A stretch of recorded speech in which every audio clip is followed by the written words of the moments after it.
उसको एक संविधान के रूप में, संविधान निर्माता के रूप में भी याद करते हैं। इसलिए मैं इस रूप में भी आप सब लोगों को मैं शुभकामनाएं देना चाहता हूं और भीमराव साहब को थोड़ा अच्छे से समझें, जानें। व्हाट्सएप में जो गलत सलत मैसेज जाता है उससे थोड़ा हट करके जो भीमराव साहब ने जो सच सच बातें कही, खास करके शूद्र समाज के लिए, उसको पढ़ने की कोशिश करें। यही उनको सही तरीके से याद करने की बात होगी।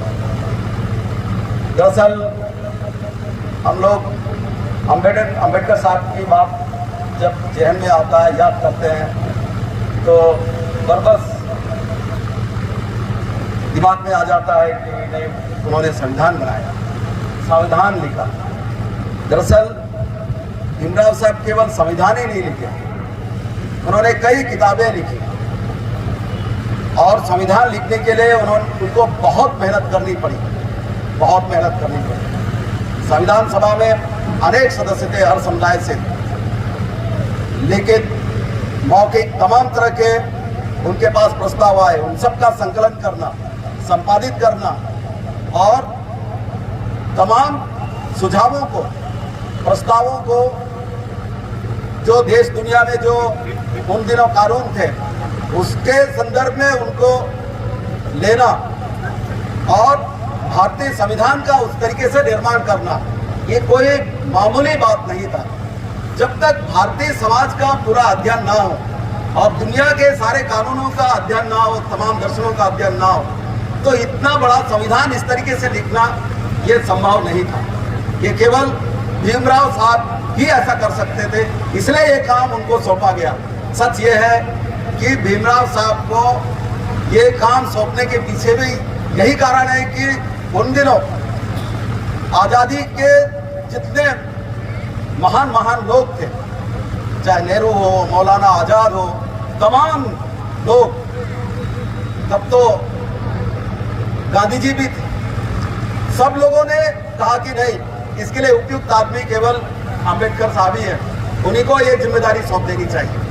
तो वो संविधान निर्माण समिति के वो अध्यक्ष बनाए गए, सभापति बनाए गए। तो मैं कहना ये चाहता हूँ कि ये वो जो संविधान इतना कठिन प्रक्रिया से बना और उस संविधान में हमारे देश की तमाम विशेषताओं को समाहित किया गया, सबका आदर सम्मान उसमें निहित किया गया और हमारे देश में दुनिया के सारे धर्म हैं, सभी धर्म हैं और सभी धर्मों को मानने वाले लोग हैं और संविधान में सब धर्मों का सम्मान किया जाना वहाँ दर्ज है, लिखा हुआ है। लेकिन अब जैसा बताया गया कि हमारे देश का जो संविधान है वो कोई धर्म का संविधान नहीं है, धर्म विशेष की बात नहीं कहता हो, धर्म निरपेक्षता की बात कहता है।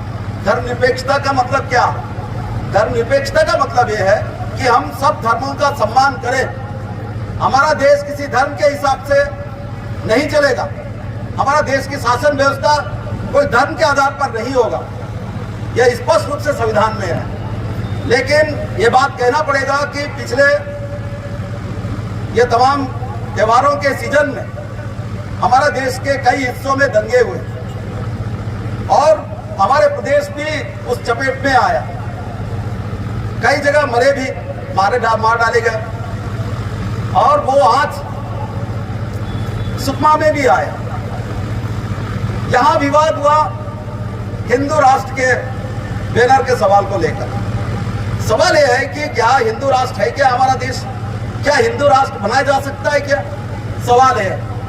इसलिए आज भीमराव साहब के जयंती के अवसर पर हमको ये देखना अवश्य चाहिए कि क्या हमारा संविधान में इसकी कोई कल्पना की गई है क्या? ऐसा कोई उल्लेख किया गया है? बिल्कुल नहीं किया गया, बल्कि इन चीजों के खिलाफ लिखा गया। पर कुछ तत्व कोशिश कर रहे हैं कि यहाँ हिंदू राष्ट्र के नाम से ऐसा उन्माद फैलाया जाए ताकि यहाँ हिंदू मुस्लिम का विवाद खड़ा कर दिया जाए और वो भी पटना पारा जहाँ मुसलमान बहुल इलाका है, वहाँ इस तरीके के प्रयत्न किए जा रहे थे। तो ये वास्तव में ठीक नहीं है, इसका खिलाफ होना चाहिए। और खासकर जब हम अंबेडकर जी को याद कर रहे हैं और उनकी जयंती पर हम एकत्रित है, तो इन चीजों को हम बिल्कुल हमें स्पष्ट रूप से कहना चाहिए कि ये गलत है तो गलत है।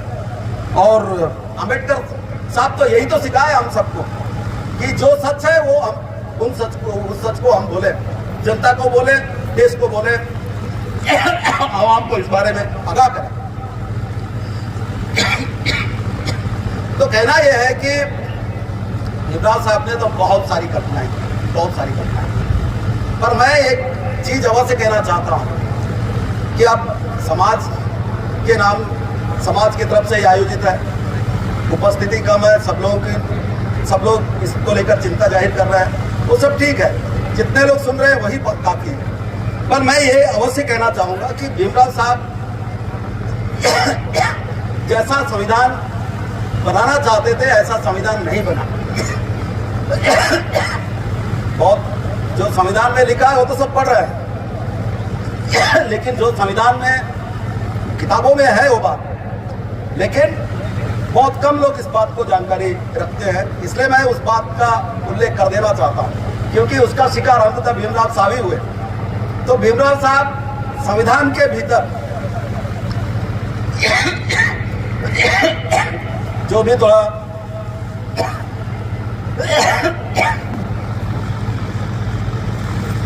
राष्ट्रीय आंदोलन को पढ़ते हो उनको मालूम है, एक पूना पैक्ट हुआ था, वो विवाद हुआ था। उसके बाद इंडिया एक्ट आना था, भारत का अधिनियम अंग्रेजों के समय। उसमें बाबा साहब चाहते थे उस कानून में भी कि ये जो अनुसूचित जाति है, दलित समुदाय है, और तब तक उनको आदिवासियों के बारे में, एसटी के बारे में कम जानकारी था, क्योंकि उनका काम ही उस तरफ था। तो वो चाहते थे कि उनके लिए अलग निर्वाचक नामावली हो। निर्वाचक नामावली मतलब निर्वाचन मंडल अलग होना चाहिए। इसका अर्थ क्या है, उसके लिए वो आंदोलन कर रहे थे। गांधी जी उससे सहमत नहीं थे और खुद गांधी जी जाकर के उनको मनाए किसी तरह से, उसी वही नाम है पूना पैक्ट के नाम से। पर मैं ये कहना चाह रहा हूं कि वो संविधान जब बनाया जा रहा था तो उस बात को बाबा साहब उसमें शामिल करना चाहते थे। ये अलग निर्वाचन का मतलब क्या, निर्वाचन अलग मतलब एससी के लिए अलग, एसटी के लिए अलग, ओबीसी के अलग, अलग अलग निर्वाचन मंडल होना चाहिए। निर्वाचन क्या ना, निर्वाचन नामावली। इसका मतलब यह है कि अगर एसटी के लिए अगर विधानसभा का अलग सीट है, लोकसभा का अलग सीट है, तो केवल एसटी के लोग ही वोट डालना चाहिए। एससी के लिए अगर अलग से विधानसभा या लोकसभा का अलग आरक्षित सीट है तो केवल एससी के लोग देना चाहिए। अगर ओबीसी के लिए अलग है तो ओबीसी के लोग ही अलग वोट करना चाहिए। वो ये चाहते थे, इंडिया एक्ट में भी चाहते थे, और भारत के संविधान का निर्माण हो रहा था तब भी ये चाहते थे, ये डलवाना चाहते थे कि वो जानते थे कि अगर हम अलग अलग क्षेत्रों का इस तरीके के एक ही साथ सबको मिला दिया जाए तो जो लोग जिस कौम के लिए लड़ रहे हैं, उस कौम के लिए लड़ने वाले जो लोग हैं वो निश्चित रूप से दूसरे समुदाय जो पावरफुल लोग हैं, जिसको हम सवर्ण बोल सकते हैं, उच्च वर्ग के लोग बोल सकते हैं, जिनकी पकड़ है समाज में, वो लोग हमारे खिलाफ होंगे और वो नुकसान हो जाएगा, लड़ाई को उसका नुकसान होगा। वो चाहते थे। अब बात ये है, मैं उसको स्पष्ट कर देना चाहता हूं, बात यह है कि जो वो आशंका व्यक्त कर रहे थे वही आशंका हुआ जब 1954 में, शायद सही बोल रहा हूं, 1954 में जब चुनाव लड़े बाबा साहब, तो वो भी आरक्षित सीट पर लड़े, हारे, पता है, हारे। उसके बाद उनका देहांत हो गया। तो वो जिन इतना महान व्यक्ति, वो जिस समुदाय के लिए काम कर रहे थे, वो समुदाय के लोग हो सकता ही नहीं दिए। कांग्रेस का उम्मीदवार जीत गया, उनको भी वोट दिए, पर बाकी जो लोग हैं, अंबेडकर के त्याग और बलिदान का भी ख्याल नहीं रखे, जो पढ़े लिखे लोग हैं, जो उच्च वर्ग के लोग हैं, वो उनके खिलाफ रहे। तो यहाँ क्या हो रहा है, हम यहाँ क्या देखें? राजू, सुनना चाहोगे? अब अंबेडकर साहब के बारे में यह बहुत मौलिक चीज है जो हमें याद करनी चाहिए, वो ये कि आज अगर हम बस्तर के परिप्रेक्ष्य में देखें, बगल में मलकानगिरी है, अंतागढ़ विधानसभा सीट जो है उसमें यह कहा जाता है कि अगर बंगाली जिधर चाहते हैं उधर जीत जाते हैं। सच है संदीप? तो अब जो लोग वोट देते हैं उनके वोट से जीतता वो उम्मीदवार आदिवासियों के पक्ष में चुनाव करा रह पाएगा, सवाल है। और वही चीज मलकानगिरी क्षेत्र में कहा जाता है, जिधर बंगाली है उधर एमएलए बन जाएगा। तो उससे क्या है, आदिवासी की लड़ाई नहीं हो पा रहा है। तो या हमारे यहाँ भी या कहीं पर भी, हमारे यहाँ बस्तर में वही हूँ जो शायद हिम्मत से बोल पा रहा हूँ, क्योंकि अंबेडकर साहब यही बात बोले संविधान में। उन्होंने कहा भी कि साइंटिफिक टेम्पर बढ़ाना चाहिए, साइंस की बात कहनी चाहिए, साइंस की बात जनता को बतानी चाहिए, जनता साइंस का ज्ञान सीखे, मतलब सच्चाई को जाने और सच्चाई को बताएं। और मैं आज अंबेडकर जयंती के अवसर पर खड़े होकर बोल रहा हूं कि वो ये कि जितने आदिवासी इलाकों में, कई इलाके हैं जहां 40% आदिवासी है लेकिन आरक्षित सीट आदिवासी का है, एसटी का है। और कहीं अगर मान लो 60% भी आदिवासी है, 50%, 70% आदिवासी है, तो भी 30% जो लोग हैं उन लोग इस तरीके की लड़ाई जब आदिवासियों की छिड़ जाती है तो वो लोग अपने आप को अलग महसूस करने लगते हैं। खास करके हम लोग बस्तर में देखें तो जो अब अगर आदिवासियों की लड़ाई लड़ोगे तो कुछ लोगों को बड़ा तकलीफ होने लगेगा, अरे ये लड़ाई कहीं हमारे खिलाफ तो नहीं होगा। वो अपने आप को वो संगठित करने लगते हैं। वो जो संगठित तबका है वो एक तरफ वोट करता है, जो आदिवासियों के लिए लड़ना चाहता है वो हार जाए।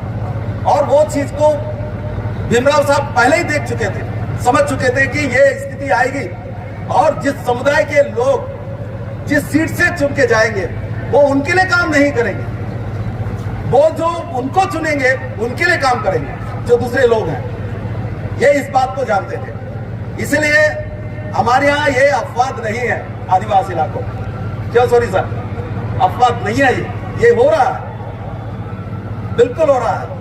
तो इसलिए चाहे वो पंचायतों में हो या विधानसभा या कहीं पर भी, आज हम किसी को नाराज नहीं कर सकते, नाराज करने का भी नहीं है। लेकिन सवाल यह है कि भीमराव साहब जब लड़ रहे थे तो किन के खिलाफ लड़ रहे थे? ताकतवर लोगों के खिलाफ, सवर्ण जो लोग हैं जिसको ब्राह्मण धर्म कह सकते हैं, उनके खिलाफ लड़ रहे थे। और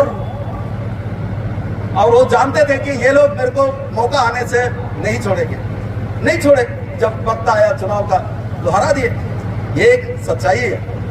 तो इसलिए मैं इस अवसर पर यह बात वैसे कहना चाहता हूँ कि भीमराव साहब ये प्रावधान डालना चाहते थे, वो सफल नहीं हुए। नेहरू जी खुलकर समर्थन नहीं किए, सरदार पटेल से लेकर राजेंद्र प्रसाद तमाम लोगों ने विरोध किया, तो यह प्रस्ताव रखा नहीं गया। पता है ना सॉरी सर, ये संविधान सभा के कार्यवाही की बात कर रहा हूं। इसलिए मैं कह रहा हूं कि भीमराव साहब जो जैसा चाहते थे ऐसा नहीं हो पाया। वो तो आर्थिक समानता की बात नहीं कहते थे कि ये जो मौलिक अधिकार जो लोग भी पढ़े हैं, उस मौलिक अधिकार में समानता का अधिकार भी है। समानता का मतलब ये है कि जाति, धर्म, लिंग, गरीबी, अमीर के हिसाब से भेदभाव ना हो, ये उसमें है मौलिक अधिकार। लेकिन भीमराव साहब उस समानता का अधिकार में आर्थिक समानता का अधिकार भी जोड़ना चाहते हैं। उसका मतलब क्या कि कोई भी आदमी बहुत पैसे वाला ना हो, ठीक है, बहुत पैसे वाला ना हो, वो एक कटअप रहना चाहिए, उससे ज्यादा नहीं। अगर ज्यादा पूंजी आएगा जिसके पास तो वो समाज में शोषण का काम होगा। जितनी बड़ी पूंजी उतना बड़ा शोषण समाज का, वो जानते थे, वो सारे दर्शन का अध्ययन कर चुके थे। इसलिए ये चीज हो रहा है। हमारे कांग्रेसी लोग आजकल अदानी अदानी चिल्ला रहे हैं। जानते हो अदानी क्या है? यही है, यही चीज है जो अंबेडकर साहब आगाह कर रहे थे। पता नहीं हमारे कांग्रेसियों को समझ में नहीं आएगा। कभी भी नहीं आएगा। तो वो हो रहा है, वही चीज है जिस चीज को अंबेडकर साहब उन दिनों समझ चुके थे कि आने वाले समय में बहुत गड़बड़ी आने वाला है, इसलिए वो संविधान में कुछ चीजों की उसमें शामिल करने की कोशिश किए जो सफल नहीं हुए। आज हम लोग देख रहे हैं, भोग रहे हैं बहुत सारी चीजों को।